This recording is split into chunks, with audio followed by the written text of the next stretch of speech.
Stepdad takes my mom and his kids on a vacation without telling me, leaving me home alone. I leave to stay with my dad, and everything spirals out of control. So I'm a 16-year-old guy, and I'm in high school right now, and my mom got married to my stepdad Eddie 2 years ago. My mom is 40, and he's 42 years old, and my parents never got married. I was actually the result of a really short fling after college that they thought would end in a couple of months, but then my mom got pregnant. And she did not want to terminate it, so she had me. My dad also wanted to be a part of my life, so they have shared custody of me, and I switch homes every month. I spend the year alternately with my mother and my father, splitting my time equally between them. I love my parents, and I know that both of them have made quite a number of sacrifices for me in order to be close to me. The first and biggest one is that they have had to live in the same city for years, so I don't find the commute between the two houses too difficult to deal with. I did not know about it earlier, but now I know that both my parents have had to give up on multiple opportunities to rise in their careers just because they had to remain in the same city and live close to each other. All for my sake. My mom apparently also had to reject several men who were head over heels in love with her because of the child. Because she wanted to focus on raising me instead of getting married and having to deal with having a husband and balancing her work life and her personal life and all that jazz. I know these things now thanks to Eddie indirectly, because he's not exactly the best stepfather that one could ask for, and my mother has had to tell me all of this in order to make me accept him. She thinks that if she could make so many sacrifices for my sake, I should be able to return the favor at least a little bit and accept Eddie. I don't know how that works because I did not ask her to make these sacrifices for me. She could have easily just terminated the pregnancy or just let my father take over raising me entirely, but anyway. I never argued with her about any of this because I love her and I want her to be happy. So I was ready to accept Eddie even though he was not a very nice guy. And by not a nice guy, I don't mean that he is mean to me in any way whatsoever. I just mean that he doesn't like me, and he doesn't bother to hide it. I don't know what kind of 42-year-old has issues with a 16-year-old guy, but he definitely does. I don't know why he doesn't like me, because I never did anything to piss him off, and as a matter of fact, I have always tried to be nice to him because that's how my family has raised me. To be nice to everybody, even when they show you that they don't like you. He never speaks to me rudely and never makes comments about me, and the reason behind that is that he doesn't speak to me at all. He pretends like I don't exist in the family, and this has been going on for the past 3 years. I literally have no idea what I ever did to piss him off, but one day, he just decided that he was not going to speak to me. And he was going to start acting like I was not there at all. It is the weirdest thing in the world, and I'm not really used to this kind of treatment.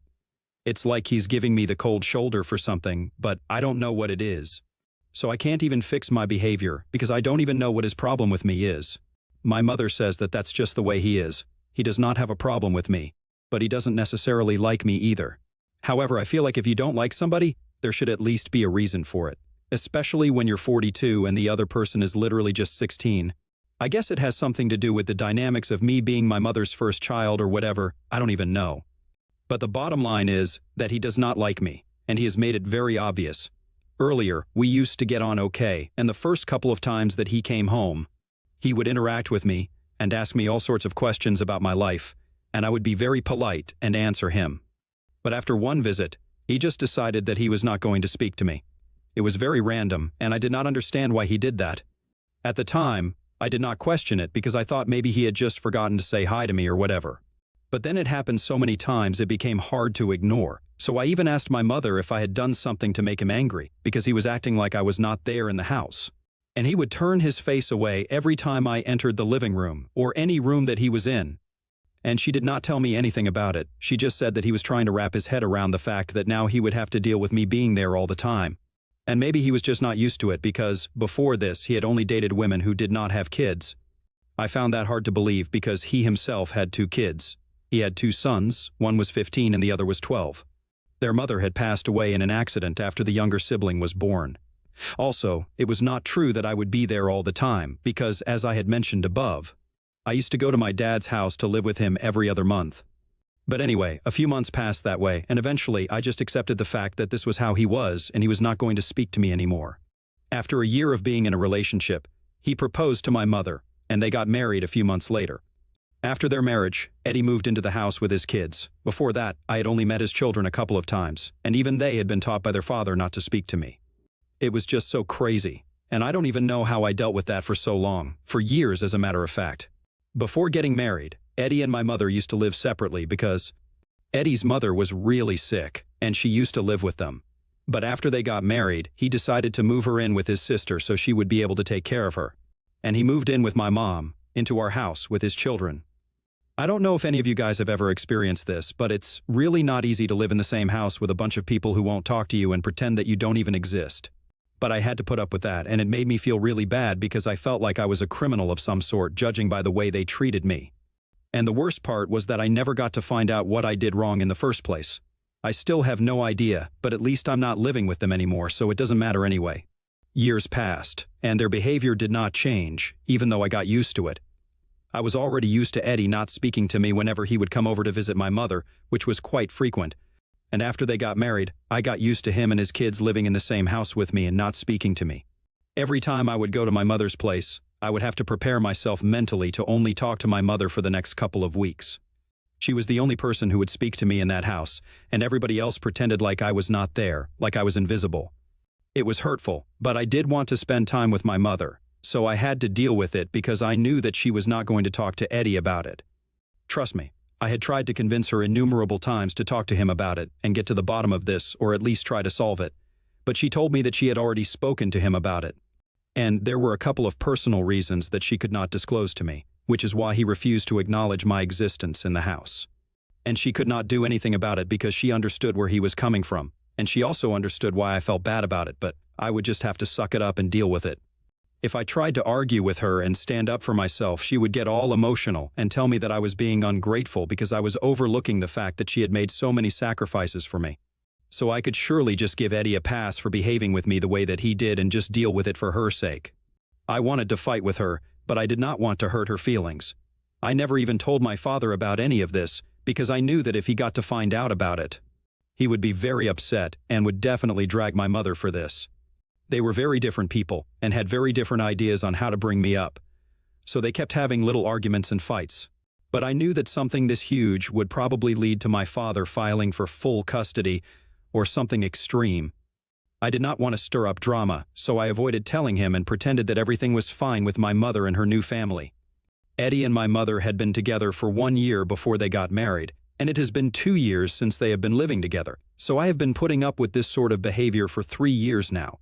And I have been pushed to my limit and stretched very thin. Recently, what happened was what really pushed me off the edge, and I decided that I was no longer going to put up with this. Last month, I was supposed to be spending the month at my mother's house, and as usual, Eddie and his kids had been ignoring me. I was already going through a rough patch because I had been fighting with a couple of my friends from school, and I was really not in the right headspace at the time.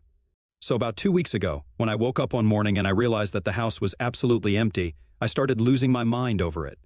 Even up until the night before, everything had been normal, or as normal as it gets in my mother's house. They had been all talking to each other and ignoring me, but there was no mention of them going anywhere at the time. But when I woke up the next morning, I saw that the house was empty, and I immediately called my mother up to ask about it. I had no idea where they were, but thankfully, my mother did answer the call. When I asked her what they were playing at, she told me that she and the kids were going out on a little trip for the week and asked me to stay in the house and take care of it. I'm on summer break right now, so I don't have school, and I don't really have to go anywhere, but I don't think it's appropriate to leave me at home all by myself and expect me to act like a watchdog. I was not on board with that plan, and I told my mother as much, that I was not ready to stay at home all day and watch the house. If she wanted something like that, she probably should have just amped up the security around her house instead of tricking me into staying at home. I was also just mostly upset that they had not even told me about their plan to go out on a road trip and left me at home all by myself. They didn't even have the courtesy of letting me know about it beforehand so I could decide for myself if I wanted to do it or not. I probably just would have said yes, because as a high school guy, there is literally nothing more that we want than an empty house all to ourselves. I probably would have invited a couple of my friends over and lived it up for a few days, but I was so pissed off that I didn't even feel like doing that because my mother was treating me like crap. And it made me feel really bad. I was also fighting with my friends, so I did not really have anybody to invite at the time, and I was just going through an overall bad time. I told my mother that she needed to apologize to me for doing this, and I could understand that Eddie did not like talking to me. But the bare minimum that they could do was at least tell me that they were going out somewhere before they left. It was not very nice to just wake up one morning and realize that you were all alone. And she told me that I was making a big deal out of this, and that I needed to get over it. She did not even wait for me to respond, she just hung up the call. When I tried to call her back, she did not accept it and texted me back saying that she was trying to enjoy her trip and that she would talk to me once she was at the hotel. I was so upset about everything that I decided to leave. I knew that it would mean that the house would be completely empty, but I didn't care. I had tried to call my mother after that to let her know that I was leaving, but she did not answer my call and everything went straight to voicemail. So I locked up the house and kept the keys of the house under a potted plant, which my mother usually does when she leaves. Then I went over to my dad's place to live with him. Once I got there, he was actually surprised to see me back so early because he had expected me to return after 1 week, since I was supposed to be living with my mother until the end of the month. But I had had enough, so I just came back to him, and I ended up telling him everything that had been going on. I told him all about Eddie and his ridiculous behavior around me and how he had even trained his kids not to talk to me. I felt like I had done something wrong, but I didn't even know what, and it was getting on my nerves. Then I told him how my mother did not even want to talk to him about this and just let everything go on the way it was, no matter how much it hurt me. Her excuse for that was that she believed that he had his personal reasons, and they were valid, but she was not even willing to tell me what those reasons were so I would be able to make sense of what was going on around me. I had put up with this for long enough just for my mother's sake. I wanted her to be happy, and she kept reminding me that she had made so many sacrifices for me in her life so I could do this for her. But this was getting way too much to take. I was not going to tolerate it anymore, and I was done. I had to tell my father about it because he deserved to know what my mother was putting me through. And maybe he would be able to do something about the situation because I was just so sick and tired of being treated like this, even when I have not done anything to piss anyone off. And I have always tried my best to be kind and compassionate towards everybody. Then I told him about how my mother had left me at home alone without even telling me that she and her husband and his kids were going out. And she just expected me to agree to take care of the house and make sure that everything was in its place and live on my own for the next week, just because she wanted to take a trip. That was not even my biggest problem. My problem with that was, she did not even think that it was important to tell me about it. When I tried to talk to her, she just kept hanging up and declining my calls. Like I was not even important to her. She had really crossed the line and I couldn't put up with this anymore. After I was done telling my father about all of this, I started crying because I didn't realize just how much all of this had been weighing on me for the past couple of years. I did have a normal relationship with my mother before that, but after she got together with Eddie, everything changed, and nothing was the same anymore. I felt like I was insignificant to her, and it was very difficult for me to accept. After venting to my father about all of this, he just said one thing to me, and that was that he was going to take care of everything for me now. He was obviously very upset. But whatever he had to say to my mother, he did not say any of it to me. He just told me that he was really glad that I had shared this with him, and now it was all off my chest.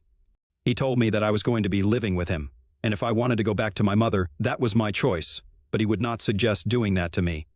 Anyway, I've been living with him, and I did not try to call my mother after that day, and the funny part was that she didn't try to call me either. The least that she could have done was try to keep in touch with her son, whom she had left at home all on his own while she traveled with her new family. I was really emotionally hurt by what she was doing, but after speaking to my father, I was feeling considerably lighter, and I had decided that I was not going to let this bother me. For about 5 days we had no contact, and then when she finally called me, I thought it was going to be to check up on me. But when I answered the call, she was yelling at me at the top of her lungs. It took me a few seconds to realize that she was yelling at me because I had left the house and they had been robbed. Apparently, a lot of stuff that they had left in the house was now gone, including their television and a couple of other expensive items. For some reason, she was blaming me all for it. I don't know why she was doing that, because I had tried to call her and inform her that I was leaving and I was going to stay with my father. After she had stopped yelling, I told her that I was not happy about the way she had been treating me, and I had tried to contact her several times after she had hung up, but she kept declining my calls. So she told me that I could have texted her, and as valid as her point was, I told her that I didn't do it on purpose because I was mad. I thought it was very obvious, and I had made it very clear to her that I was upset, so she should not have expected me to stay back in the first place. We got into a massive fight about it because she believed that I should have stayed at home no matter how angry or upset I was because this was a matter of safety, and she had been trusting me and counting on me. But I did not tell her to do that. In fact, I had tried my very best to let her know that I was leaving and did not want to stay at home alone, but she disregarded all of my calls, so now she had to pay the price for it. These were the consequences of her actions, not mine. I found it very ridiculous that they were trying to blame this all on me, including Eddie. The first time that he spoke to me in the last couple of years, it was only to yell at me and blame me for my carelessness. He said a couple of other very confusing things as well, like he had always known that I would be the cause of ruin for them. I don't even know what that is supposed to mean because we don't even interact. I don't know how he came to that conclusion without even speaking to me. Anyway, my parents are now fighting because my dad thinks that this is my mom's fault, and so do I, but she thinks that this is my fault. Now my mother is demanding that my father pay her for the damages since she thinks that if he is defending me for doing this, he should be ready to pay the price for it. I don't understand what to do now, and she will only drop it if I at least apologize to her and her family. I don't want to do that, but I also don't want her to keep bothering my father either. Am I the asshole for leaving my mother's house unoccupied to go live with my father because she and my stepdad left me home alone to go on a trip with his family without even bothering to inform me? Update 1. So, it has been 2 weeks since the incident, and a lot of things have come to light since then. First of all, I was finally able to figure out why Eddie hated me so much. Apparently, as it turns out, when they had first started dating, Eddie had asked my mother if he could bring his mother over to live with them. My mom had said no because she was not comfortable with the idea of them moving in together so soon, and definitely not okay with the idea of her mother-in-law, who was ailing, to come live with her. She thought that it would be too much work for her and was not up for it, even though Eddie had made it very clear that she had a full-time nurse to look after her. And she just needed people to be around for her emotional needs. My mother was already not ready to move in with Eddie and be together, and she did not want the extra baggage of having her mother-in-law live with her. But instead of being upfront with him, she pinned it all onto me, and this was about 3 months into their relationship. They were getting pretty serious about each other at that point, even though I think it was way too soon for them. But anyway, that's my mother's choice, and I don't want to comment on that. She had basically lied to Eddie and told him that she would be okay with him moving in with her and bringing his mom and kids along to live with us. But she was not sure if it was such a good idea because of me. She had made me sound like some juvenile delinquent and told him that she had dated a couple of men in the past, but they had all been driven away because of me. Apparently, I terrorized her boyfriend because I wanted to protect her and keep everybody away since I still believed I could reunite my parents, and she did not want to break my heart. She also did not want Eddie's mother to suffer because of me, because she had told him that I had a lot of comments to make about his family. She had told Eddie that I had referred to his mother as a useless burden on the family, and I had told her that if she moved in with us, then I would make sure that she suffered for it. Something that I would never say because that's just not me, and I know how insensitive it is. And apparently I had referred to his kids as little evil goblins who were going to ruin our family. Obviously, after that, he had stopped interacting with me at all because he did not want anything to do with me. He had actually believed my mother, even though I had always acted very normally around him, and he had no reason to believe her. I found out about it a couple of days ago, since Eddie had been pushing my mother to disown me and cut all ties with me because of what I had done, and he thought that it was about time. But she did not want to do that, so she finally had to come clean to him, and now they are living separately because Eddie could not believe that he had been treating me so badly over a bunch of lies that my mother had fed him, just because she was too afraid to tell him the truth. That it was she who was against having his sick mother live with them and not me. In that email, he even mentioned that he would not have had an issue if my mother had been honest with him, and told him that she did not have the bandwidth to deal with a sick person in the house, and he would have just spoken to his sister and made sure that they took turns taking care of their mom. But she chose to lie to him and made up such a horrible story about me that he believed and kept mistreating me. He sent me an email to apologize to me for everything that he had put me through and hoped that I would forgive him. I have not responded to it yet because I don't know how to feel about any of this right now, and I just want to keep my head clear and not think about any of this at the moment. But anyway, that's why he had been mistreating me for so long, and my mother had been allowing it. In fact, it had been working out in her favor perfectly. And she had been feeding him all sorts of lies about how I kept getting in trouble at school, and he never even questioned it because he trusted her blindly. We never spoke, so he never found out that I was actually quite a normal guy, and that kept my mother's cover from getting blown. She is one twisted lady, I have to say that. My father is now filing for full custody after we got to know all of this. And my mother is devastated because she claims that she loved us and wanted us to be a happy family together. But I'm sorry, you can't have a happy family on your own terms and ruin everybody else's life. Update 2. So apparently not only is my dad filing for full custody, but Eddie is also filing for a divorce. I found out because my mother sent my dad a bunch of messages begging him to talk to Eddie and fix this because she can't live without all of us. I don't know how she even expects us to listen to her after everything that she did. She made sure that I was treated badly and did not have a problem with it for so many years, knowing that she had been lying through her teeth about me to her husband. I would pray that no person ever has to suffer something like this at the hands of their own mother. I kept wondering about what I did wrong and why I was being hated by her husband and his family for no reason, all this while she just cared about herself and nothing else. I have blocked her everywhere, and I don't want to speak to her ever again. I had been putting up with a lot of crap for the past few years just because I loved her and I wanted her to be happy. Clearly, she did not feel the same way about her own son and only cared about her own happiness. So that makes the two of us, both of us, put her happiness first. Well, not anymore. Update 3, it's official, Eddie has filed for a divorce. That is literally all that people are talking about right now, my family and a couple of common friends that my parents had. My mother is dealing with this in a very weird way, by posting sad quotes on social media, which I have been receiving screenshots of from my cousins. I don't know what she expects, but that's definitely not going to help. She dug her grave and now she has to lie in it. Update 4, so my dad has full custody of me now. It has been a couple of months, and my mother put up a good fight, but unfortunately, the divorce and everything made it super complicated for her. And we had all the proof of what she had put me through, so she really didn't stand a chance. But her lawyer managed to stretch the case out for a couple of months at the very least. Anyway, I don't have to visit my mother now if I don't want to, because my dad is the custodial parent. She does get visitation rights, but I don't know what the point of that is since I don't even want to talk to her anymore. I am happy with my father, and life is going pretty well. I have even made up with my friends, and I'm looking forward to moving on.